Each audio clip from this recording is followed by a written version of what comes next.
In this video, I'm going to show you how to unhide your online status on WhatsApp.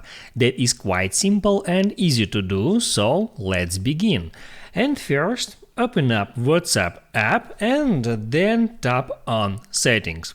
Next, hit on Account and then tap Add Privacy.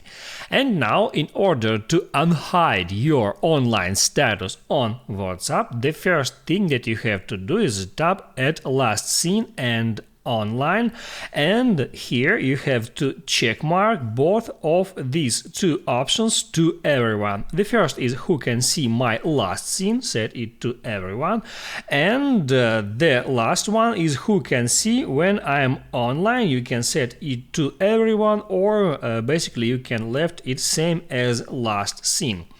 Next, you can go out of here and tap on Status.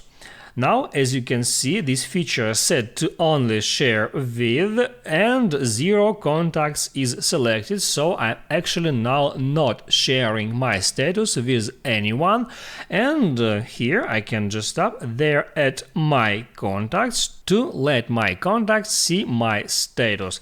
And guys, that's it. If this video helped you out, don't forget to like and subscribe.